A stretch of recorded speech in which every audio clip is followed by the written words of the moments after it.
എല്ലാവർക്കും നമസ്കാരം. നമ്മൾ പുതിയൊരു വീഡിയോയുമായി വന്നിരിക്കുകയാണ്. അപ്പം ഞാൻ വിദ്യാവീതിയിൽ നിന്നാണ്. എപ്പോഴും സംശയമാണ് അല്ലെ, സർവീസിലുള്ളവരുടെ പരീക്ഷ വിളിച്ചപ്പം മുതൽ നിങ്ങൾക്ക് സംശയം. അതിന്റെ ഒന്നാമത്തെ കാരണം നിങ്ങൾ തരുന്ന സർക്കാർ ഓർഡറുകളോ ഉത്തരവുകളോ ഒന്നും വ്യക്തമായിട്ട് വായിച്ചു നോക്കുന്നില്ല എന്ന്. കാരണം നമുക്ക് മനസ്സിലാക്കാൻ പറ്റുന്ന ഏറ്റവും വലിയ കാര്യമാണ് നിങ്ങൾ ഒരു എന്താ പറയുന്നത് ശ്രദ്ധയും അതിൻ്റെ അകത്ത് കൃത്യമായിട്ട് കൊടുക്കുന്നില്ല. അതുകൊണ്ട് മാത്രമാണ് നിങ്ങൾക്ക് ഇത്രയും സംശയം വരുന്നത്. ഇപ്പം നമ്മുടെ വെരിഫിക്കേഷനുമായിട്ട് ബന്ധപ്പെട്ട് ഇന്നലെ ഞാനൊരു വീഡിയോ ഇട്ടിരുന്നു, നമ്മുടെ ഏതാണ് എക്സ്റ്റെൻഡ് ചെയ്തതിനെ കുറിച്ച്. ഇന്നിപ്പോ നമ്മൾ വെരിഫിക്കേഷനുമായി ബന്ധപ്പെട്ടൊരു ഓർഡർ വന്നു. അതിനെ പലരും പല രീതിയിൽ വളച്ചൊടിച്ച് എന്താ പറയാ ഒന്നുമല്ലാത്ത രീതിയിലേക്കാണ് ചോദിക്കുന്നത്. നമ്മള് ആ സർക്കാർ ഉത്തരവ് എന്താണ്, അതെങ്ങനെയാണ് നമ്മൾ മനസ്സിലാക്കേണ്ടത് എന്നുള്ളത് പ്രഥമ ദൃഷ്ടിയ എന്ന് മനസ്സിലാക്കിയത്. അതിനു മുൻപ് ഞാൻ നിങ്ങൾക്ക് വേണ്ടിയിട്ട് വിദ്യാവീതിയെ കുറിച്ച് ഒന്ന് പറയാം. വിദ്യാവീതി കേട്ടറ്റിന് പരിശീലനം നൽകുന്ന ഒരു സ്ഥാപനമാണ്. വിദ്യാവീതിയിലെ കേട്ടറ്റ് കാറ്റഗറി 1, 2, 4 എന്നിവയുടെ ക്ലാസ്സുകളാണ് നമ്മൾ നൽകിക്കൊണ്ടിരിക്കുന്നത്. സർവീസിലുള്ളവർക്ക് വേണ്ടിയുള്ള പ്രത്യേക പരിശീലനം നമ്മൾ ആരംഭിച്ചിട്ടുണ്ട്. നിങ്ങൾക്ക് താല്പര്യമുള്ളവർക്ക് അഡ്മിഷൻ എടുക്കണമെങ്കിൽ വിദ്യാവീതിയിൽ കോൺടാക്ട് ചെയ്യാവുന്നതാണ്. കോൺടാക്ട് ചെയ്യാനുള്ള നമ്പർ ഇവിടെ കൊടുത്തിട്ടുണ്ട്. 94 95 177 417. നമുക്ക് ഫീസൊക്കെ ഉണ്ട്. ഫീസൊക്കെ മേടിച്ചിട്ടാണ് നമ്മൾ നിങ്ങളെ പഠിപ്പിക്കുന്നത്. പിന്നെ ഇത് നമ്മുടെ സർക്കാർ ഉത്തരവിന്റെ അടിസ്ഥാനത്തിൽ, ബഹുമാനപ്പെട്ട സർക്കാർ കേൾക്കുന്ന ഉത്തരവിന്റെ അടിസ്ഥാനത്തിൽ നിങ്ങൾക്ക് തരുന്ന ഒരു എന്താ പറയുന്നത് ഒരു എഡ്യൂക്കേഷൻ പർപ്പസിന് വേണ്ടി മാത്രം തയ്യാറാക്കിക്കുന്ന വീഡിയോ ആണ്. പിന്നെ വേറെ രീതിയിലൊന്നും നിങ്ങൾ വളച്ചൊടിക്കുകയോ പൊടിക്കുകയോ ഹരിക്കുകയോ ഒന്നും ചെയ്യേണ്ട കാര്യമില്ല. സിമ്പിൾ ആയിട്ട് നിങ്ങൾ ഇതിന്റെ അകത്ത് പറഞ്ഞേക്കുന്ന കാര്യം നമ്മളൊന്ന് വായിച്ച് മനസ്സിലാക്കുന്നു എന്ന് മാത്രം. ഓക്കെ, അപ്പൊ നമുക്ക് ലേറ്റസ്റ്റ് വന്നിരിക്കുന്ന ഓർഡർ ഇതാണ്. 22/4/2025 ഇറങ്ങിയേക്കുന്ന പരീക്ഷാ കമ്മീഷണറുടെ കാര്യാലയത്തിൽ നിന്ന് ഇറങ്ങിയേക്കുന്ന ഓർഡറാണ്. ഇതിന്റെ അകത്ത് എല്ലാ വിദ്യാഭ്യാസ ഓഫീസർമാർക്കും കൊടുത്തിരിക്കുന്ന കത്താണ്. എന്താണ്? സൂചന കത്തിലേക്ക് ക്ഷണിക്കുന്നു. സർവീസിലുള്ള അധ്യാപകർക്കായുള്ള പ്രത്യേക കേട്ടറ്റ് മെയ് മാസം 2025 വെരിഫിക്കേഷൻ സംബന്ധിച്ച നിർദ്ദേശങ്ങൾ സൂചന കത്ത് പ്രകാരം എല്ലാ ജില്ലാ വിദ്യാഭ്യാസ ഓഫീസർമാർക്കും നൽകിയിരുന്നു. എന്നാൽ ഈ അധ്യാപകർ ജോലി നോക്കുന്ന വിദ്യാഭ്യാസ ജില്ല അല്ലാതെ മറ്റ് വിദ്യാഭ്യാസ ജില്ലകൾ പരീക്ഷാ കേന്ദ്രമായി തിരഞ്ഞെടുത്തിട്ടുണ്ടെങ്കിൽ, അവിടെ നിങ്ങൾ മനസ്സിലാക്കേണ്ടത്, നിങ്ങൾ ശരിക്കും പറഞ്ഞു കഴിഞ്ഞാൽ ഇപ്പോൾ ഒരു ഉദാഹരണം പറയുകയാണെങ്കിൽ, ഞാനിപ്പം എറണാകുളം DE ഓഫീസിന്റെ കീഴിൽ പഠിപ്പിക്കുന്ന ഒരു അധ്യാപകനാണ്. എറണാകുളം DEയുടെ കീഴിലാണ് എന്റെ സ്കൂള് എന്ന് നിങ്ങൾ കരുതുക. എനിക്ക് പരീക്ഷ എഴുതാൻ ഇപ്പൊ ഞാൻ ഈ അവധിക്കാലമൊക്കെ ആയതുകൊണ്ട് പഠിക്കാനൊക്കെ ഉള്ള എളുപ്പത്തിനൊക്കെ ഞാൻ പോയി നിൽക്കുന്നത് എന്റെ അമ്മ വീട്ടിലാണെന്ന് കരുതുക. അമ്മ വീട് മലപ്പുറത്താണ്.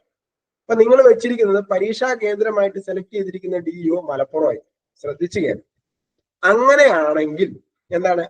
അതായത് നിങ്ങളുടെ വിദ്യാഭ്യാസ ജില്ല, നിങ്ങൾ സ്കൂൾ വർക്ക് ചെയ്യുന്ന വിദ്യാഭ്യാസ ജില്ല അല്ലാതെ മറ്റേതെങ്കിലും വിദ്യാഭ്യാസ ജില്ലയിലാണ് നിങ്ങൾ അപേക്ഷ വെച്ചിട്ടുണ്ട് എങ്കിൽ അത്തരം അധ്യാപകരുടെ വെരിഫിക്കേഷൻ ഏത് വിദ്യാഭ്യാസ ജില്ലാ ഓഫീസറാണ് ചെയ്യേണ്ടത് എന്നതിൽ വ്യക്തത വരുത്തണമെന്ന പല ജില്ലാ വിദ്യാഭ്യാസ ഓഫീസർമാരും വാക്കാൽ അറിയിക്കുകയുണ്ടായി.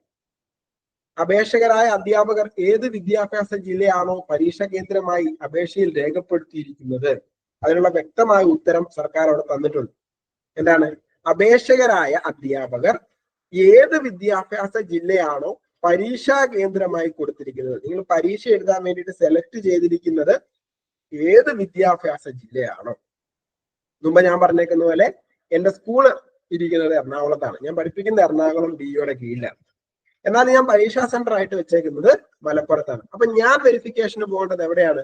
മലപ്പുറം ജില്ലാ വിദ്യാഭ്യാസ ഓഫീസർ മുൻപാകെയാണ് ഞാൻ പോകുന്നത്. അതായത് ബഹുമാനപ്പെട്ട മലപ്പുറം വിദ്യാഭ്യാസ ജില്ലാ ഓഫീസറാണ് എന്റെ വെരിഫിക്കേഷൻ ചെയ്ത് തരേണ്ടത് എന്നാണ് ഇവിടെ പറഞ്ഞിരിക്കുന്നത്. പ്രസ്തുത വിദ്യാഭ്യാസ, അതായത് അപേക്ഷകരായ അധ്യാപകർ ഏത് വിദ്യാഭ്യാസ ജില്ലയാണോ പരീക്ഷാ കേന്ദ്രമായി അപേക്ഷയിൽ രേഖപ്പെടുത്തിയിരിക്കുന്നത് പ്രസ്തുത ജില്ലാ വിദ്യാഭ്യാസ ഓഫീസറാണ് അവരുടെ വെരിഫിക്കേഷൻ ചെയ്തു നൽകേണ്ടത്. ഇനി അപ്രകാരമുള്ള അധ്യാപകരുടെ സേവന പുസ്തകം ലഭ്യമാക്കി പരിശോധിക്കുന്നതിന് പ്രായോഗിക ബുദ്ധിമുട്ടുള്ളതിനാൽ, അതായത് നിങ്ങൾ മറ്റൊരു വിദ്യാഭ്യാസ ജില്ലയിലെ നിങ്ങൾ പരീക്ഷ എഴുതുമ്പോൾ നിങ്ങളുടെ വിദ്യാഭ്യാസ ജില്ലയിൽ നിന്ന് ഈ സർവീസ് ബുക്ക്, സേവന പുസ്തകം എന്ന് പറയുമ്പോൾ സർവീസ് ബുക്ക്, ഇതുമായിട്ട് എന്ത് ചെയ്യണം? മറ്റൊരിടത്തേക്ക് പോകുന്നതും അത് വെരിഫിക്കേഷൻ ചെയ്യുന്നതിനും അവർക്ക് ബുദ്ധിമുട്ട് ഉണ്ടാകുന്ന ഒരവസ്ഥ ഉള്ളതിനാൽ എന്താണ്? അധ്യാപകർ ഹാജരാക്കുന്ന ഐഡന്റിഫിക്കേഷൻ സർട്ടിഫിക്കറ്റ് എന്ന് പറഞ്ഞാൽ നമ്മുടെ നോട്ടിഫിക്കേഷന്റെ ഏറ്റവും അവസാനം കൊടുത്തിരിക്കുന്ന സാധനം. അതിൻ്റെ അകത്ത് ഒരു ഫോട്ടോ ഒട്ടിച്ച് പ്രഥമാധ്യാപകനെ കൊണ്ട് സൈൻ ചെയ്യിപ്പിക്കണം. അതുപോലെ മാനേജരും HM സൈൻ ചെയ്തിരിക്കണം, പിന്നെ അതിനൊരു ഐഡന്റിഫിക്കേഷൻ നമ്പർ ഇട്ടിരിക്കണം, അതിനൊരു ഡേറ്റും ഇട്ടിരിക്കണം. ആ സാധനം, ആ സർട്ടിഫിക്കറ്റ് എന്താണ്, അവർ ജോലി നോക്കുന്ന വിദ്യാഭ്യാസ ജില്ല, ഉപജില്ലയിലെ, അതായത് നിങ്ങൾ ജോലി നോക്കുന്ന വിദ്യാഭ്യാസ ജില്ല DEOയോ അല്ലെങ്കിൽ AEOയോ ഇനി എന്ത് ചെയ്യണം, അവിടുത്തെ ഓഫീസർമാര് ഒന്നെങ്കിൽ ജില്ലാ വിദ്യാഭ്യാസ ഓഫീസറോ ഉപജില്ലാ വിദ്യാഭ്യാസ ഓഫീസറോ പരിശോധിച്ച് മേലപ്പ് വെച്ച് ലഭ്യമാക്കുന്നതിന് നിർദ്ദേശിക്കാവുന്നതാണ്. അപ്പം അവർക്ക് സംശയമുണ്ടെങ്കിൽ അവിടെ നമുക്ക് അങ്ങനെ വേണമെങ്കിൽ കരുതാം എന്ന് പറഞ്ഞാല്, പക്ഷെ നമ്മളത് എപ്പോഴും കരുതുന്നതാണല്ലോ. നമ്മളുടെ AEO എന്ന് പറയുമ്പോൾ നമ്മുടെ സ്വന്തമാണ്, നമ്മുടെ കുടുംബമാണ്, നമ്മളെ നന്നായിട്ട് അറിയാം. നമ്മൾ വർക്ക് ചെയ്യുന്ന സ്കൂളിലെ AEO അല്ലെങ്കിൽ DEO എന്ന് പറയുമ്പോൾ നമ്മുടെ സ്കൂളിന്റെ പേര് പറഞ്ഞാൽ അവർക്കറിയാം.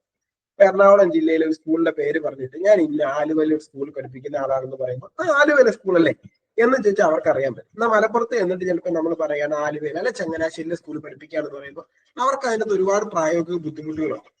അവരെ ബുദ്ധിമുട്ടിക്കാതിരിക്കാൻ വേണ്ടിയിട്ട് നമ്മൾ എന്ത് ചെയ്യുക, നമ്മൾ ഏത് AEOയുടെ കീഴിലാണോ അല്ലെങ്കിൽ DEOയുടെ കീഴിലാണോ നമ്മുടെ പേപ്പറുകളെല്ലാം അവിടെ പോയി സാധനങ്ങളെല്ലാം ഒന്ന് കാണിച്ചിട്ട് നമ്മൾ എന്ത് ചെയ്യുക, ആ ഐഡന്റിഫിക്കേഷൻ സർട്ടിഫിക്കറ്റില് അവരുടെ ഒരു മേലപ്പ് ലഭ്യമാക്കി നമ്മൾ എന്ത് ചെയ്യുക, വെരിഫിക്കേഷന് പോകുന്നതാണ് ഏറ്റവും എളുപ്പം എന്നതാണ് ഈ ഓർഡറിന്റെ രത്ന ചുരുക്കം എന്ന് പറയുന്നത്.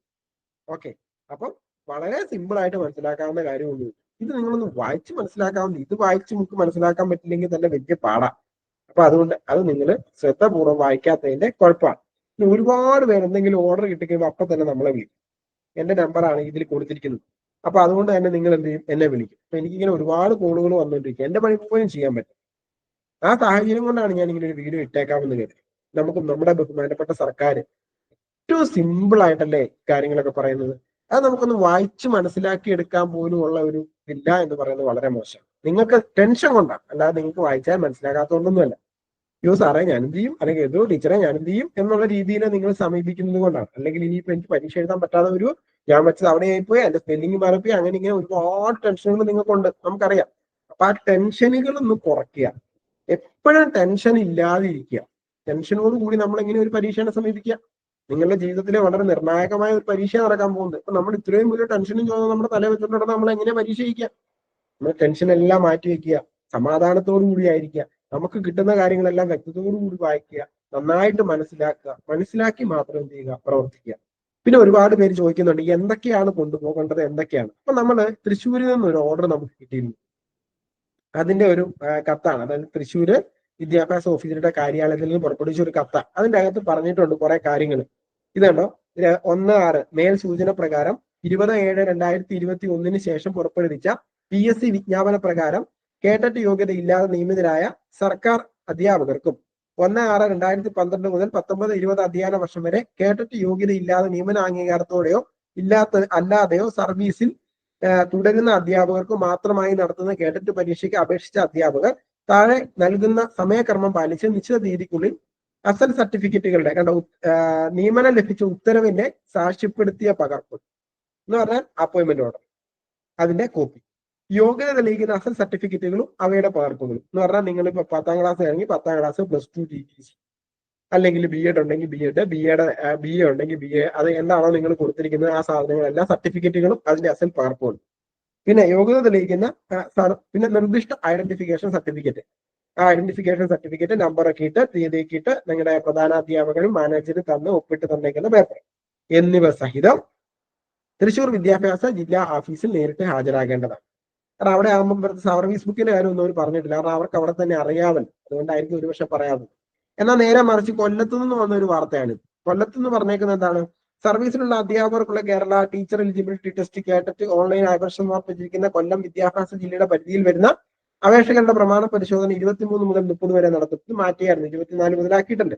രാവിലെ 10:30 മുതൽ വൈകിട്ട് 4 വരെ ജില്ലാ വിദ്യാഭ്യാസ ഓഫീസിൽ നടക്കുന്ന പരിശോധനയിൽ സർവീസ് ബുക്ക്, സേവന പുസ്തകം, ഐഡന്റിഫിക്കേഷൻ സർട്ടിഫിക്കറ്റ്, അനുബന്ധ രേഖകൾ എന്നിവ സഹിതം എത്തണം. അനുബന്ധ രേഖകൾ എന്ന് പറയുമ്പോൾ നമുക്കറിയാം, നമ്മളെപ്പോഴും പോകുമ്പോൾ ഒരു തിരിച്ചറിയൽ കാർഡ് നിങ്ങളാണെന്ന് സാക്ഷ്യപ്പെടുത്താൻ വേണ്ടി ആധാർ കാർഡിന്റെ കോപ്പി, ഐഡന്റിഫിക്കേഷൻ സർട്ടിഫിക്കറ്റിന്റെ ഒരു കോപ്പി, അത് ഒറിജിനല്, നമ്മളെല്ലാം ഒറിജിനലും കൊണ്ടുപോകണം, അതിന്റെ ഓരോ കോപ്പിയും കൊണ്ടുപോകണം. അവരെ നമ്മൾ ഒരിക്കലും ബുദ്ധിമുട്ടിക്കാൻ പാടില്ല. നമുക്ക് അവർ തന്നിരിക്കുന്ന ഒരു വലിയൊരു അനുഗ്രഹമാണ് ഈ പരീക്ഷ എന്ന് പറയുന്നത്, അല്ലെ? അപ്പൊ നമ്മൾ അവരെ ഒരിക്കലും ബുദ്ധിമുട്ടിക്കരുത്. നമ്മുടെ കയ്യിൽ എല്ലാ കാര്യങ്ങളും ഉണ്ടെങ്കിൽ അവർക്ക് നമ്മളെ അയ്യോ അതില്ല ഇതില്ല എന്ന് പറഞ്ഞാൽ നമുക്ക് പിന്നെ അത് പോയി പ്രിന്റ് എടുത്ത് അവരുടെയും നമ്മുടെയും സമയം കളഞ്ഞാൽ ഇതെല്ലാത്തിന്റെ ഓരോ ഒറിജിനലും കോപ്പിയും നിങ്ങളുടെ കയ്യിൽ എപ്പോഴും വേണം. അപ്പൊ എന്ത് ചെയ്യുക, കോപ്പി അവിടെ കൂടെ കൊടുക്കണം എന്ന് പറഞ്ഞാൽ നിങ്ങൾക്ക് കൊടുക്കാം. ഇനി വേണ്ടേ, ആ കോപ്പി നിങ്ങളുടെ കയ്യിൽ ഇരുന്നോട്ടെ, പ്രശ്നം തീർന്നില്ലേ, നിങ്ങൾക്ക് പിന്നെ എന്തെങ്കിലും കാര്യത്തിന് എടുക്കാം. അപ്പൊ അതുകൊണ്ട് ഒരു കോപ്പിയും ഒറിജിനലും നിങ്ങൾ കൊണ്ടുപോകുക. എന്തൊക്കെയാണ് ഐഡന്റിഫിക്കേഷൻ സർട്ടിഫിക്കറ്റ് മസ്റ്റ് ആണ്. അതിനകത്ത് പ്രധാന അധ്യാപകനും മാനേജറും ഒപ്പുവെച്ചിരിക്കണം, ഡേറ്റ് ചെയ്ത് മറ്റു കാര്യങ്ങളെല്ലാം ഇട്ടിരിക്കണം. പിന്നെ അതുപോലെ നിങ്ങളുടെ സർവീസ് ബുക്കിന്റെ ഒരു പകർപ്പുണ്ടെങ്കിൽ, സർവീസ് ബുക്ക് എന്നാണ് ഇതിന്റെ അകത്ത് പറഞ്ഞേക്കുന്നത്. അപ്പൊ അത് ചിലർക്കൊന്നും ഇല്ല, ഓപ്പൺ ആക്കിയിട്ടില്ലാത്തവരുണ്ട്. അങ്ങനെ ഓപ്പൺ ആയി കിട്ടാത്തവർക്ക് പിന്നെ അതില്ലല്ലോ. നിങ്ങളുടെ അപ്പോയിന്റ്മെന്റ് ഓർഡറിന്റെ കോപ്പി, പിന്നെ എന്താ പറയാ, നിങ്ങളുടെ അസൽ സർട്ടിഫിക്കറ്റുകൾ, അതിന്റെ പകർപ്പ്, ഇത്രയും സാധനമായിട്ട് പോവുക. ഇത്രയേ ഉള്ളൂ ഇതിൻ്റെ അകത്തെ കഥ എന്ന് പറയുന്നത്. അപ്പൊ ഇത് നിങ്ങളൊന്ന് മനസ്സിലാക്കിയാൽ തീരാവുന്ന ടെൻഷനും ഉണ്ട്. ടെൻഷൻ കുറയ്ക്കുകയും, ടെൻഷൻ നമ്മൾ ഒരുപാട് ടെൻഷനും ചോദിച്ചു നടന്നിട്ട് തന്നെ വലിയ പ്രത്യേകത ഉണ്ടോ? ഒരു പ്രത്യേകതയില്ല. ചുമ്മാ ഈ പറയുന്ന എന്താ, നമ്മൾ വെറുതെ ടെൻഷൻ അടിച്ച് നമ്മുടെ ആരോഗ്യം കുറയ്ക്കാനും, നമ്മളെ എന്താ പറയുന്നത്, നമ്മുടെ ടെൻഷൻ വീണ്ടും നമ്മുടെ തലയ്ക്ക് ഈ ഇത് കൊടുക്കാന്നുള്ള അല്ലാതെ വേറെ പ്രത്യേകിച്ച് കാര്യമൊന്നുമില്ല. ടെൻഷൻ കുറയ്ക്കുക, നന്നായിട്ട് പ്രാർത്ഥിക്കുക, നന്നായിട്ട് പ്രവർത്തിക്കുക, നന്നായിട്ട് പഠിക്കുക, നന്നായിട്ട് ഒരുങ്ങുക, വിജയിക്കുക. ഓക്കെ, അപ്പൊ ഇതിൻ്റെ അകത്ത് വേറെ ഡൗട്ട് ഒന്നും ഇല്ല എന്ന് വിചാരിക്കുന്നു. നിങ്ങൾക്ക് ഈ വീഡിയോ ഉപകാരപ്പെട്ടാൽ ഷെയർ ചെയ്യുക. അതുപോലെ തന്നെ നമ്മുടെ ചാനലൊന്നും മോണിറ്റൈസ് ചെയ്യിപ്പിച്ചിരുന്ന ചാനലൊന്നും അല്ല. സബ്സ്ക്രൈബേഴ്സും വ്യൂവേഴ്സും ഒക്കെ ഉണ്ടെങ്കിലും നമുക്ക് അങ്ങനെയുള്ള പൈസ ഒന്നും നമ്മൾ എടുക്കുന്നുമില്ല. അതുകൊണ്ട് നിങ്ങൾ ഇത് ആർക്കും ഷെയർ ചെയ്ത് കൊടുത്താൽ നമുക്ക് പ്രത്യേകിച്ച് നഷ്ടവും ലാഭവും. നിങ്ങൾ സബ്സ്ക്രൈബ് ചെയ്യണമെന്നൊന്നും ഞാൻ അതുകൊണ്ട് പറയത്തില്ല. ഓക്കെ, പിന്നെ എന്താണെന്ന് വെച്ചാൽ ഉപകാരപ്പെട്ടാൽ നിങ്ങൾ അതിൻ്റെ ഇടയിൽ ഒരു കമന്റ് ചെയ്തേക്കാം. അത്രേ ഉള്ളൂ. കാരണം നമ്മൾ ഈ കഷ്ടപ്പെട്ട് ഈ വീഡിയോ ഈ നാട്ടപ്പാതിലേക്ക് ഇരുന്ന് എടുക്കുമ്പോൾ അതിൻ്റെ അകത്ത് എന്തെങ്കിലും ഒരു ഗുണമുണ്ട് എന്ന് നിങ്ങൾക്ക് കിട്ടി എന്ന് മനസ്സിലാക്കുന്നതിന് നമുക്കൊരു സന്തോഷമാണല്ലോ. അതിന് വേണ്ടി മാത്രം. പിന്നെ കേട്ടറ്റുമായി ബന്ധപ്പെട്ട എന്തെങ്കിലും അഡ്മിഷനോ കാര്യങ്ങളോ ഉണ്ടെങ്കിൽ നിങ്ങൾക്ക് ധൈര്യമായിട്ട് വിദ്യാവൈദ്യരെ കോൺടാക്ട് ചെയ്യാം. നമ്മൾ നിങ്ങൾക്ക് വേണ്ടിയിട്ടുള്ള പരിശീലനങ്ങളൊക്കെ നടത്തുന്നതാണ്. വലിയ ഫീസൊന്നുമില്ല, ചെറിയ രീതിയിലുള്ള ഫീസൊക്കെ മേടിച്ചിട്ട് അത്യാവശ്യം നല്ല രീതിയിൽ പരിശീലനം നിങ്ങൾക്ക് തരാൻ നമ്മളെ കൊണ്ടാവും. നമ്മളത് ചെയ്ത് തരുന്നുണ്ട്. നിങ്ങൾക്ക് ഉപകാരമില്ലെങ്കിൽ അതുകൂടി പറഞ്ഞേക്കാം. നമ്മുടെ ഒരു ക്ലാസ്സിൽ നിങ്ങൾ പങ്കെടുത്തിട്ട് നിങ്ങൾക്ക് ഇതുകൊണ്ട് ഉപകാരമില്ല, പഠിക്കാൻ പറ്റുന്നില്ല എന്നൊക്കെ പറഞ്ഞാൽ അത് ഫുൾ ആയിട്ട് നമ്മൾ റീഫണ്ട് ചെയ്യുന്ന പോളിസി വരെ നമുക്കുണ്ട്. അതൊന്നും വേറെ കേരളത്തിൽ ആർക്കും ചെയ്യാൻ പറ്റാത്ത കാര്യമാണ്. കാരണം പണിയെടുക്കുന്നാൽ നമ്മൾ പൈസ മേടിക്കും, പൈസ മേടിച്ചാൽ ആ പൈസക്കുള്ള പണിയും നമ്മൾ എടുക്കും. ഓക്കെ, അപ്പൊ എല്ലാവർക്കും നല്ലൊരു സായാഹ്നം നേരുന്നു. ശുഭരാത്രി, സുഖനിദ്ര.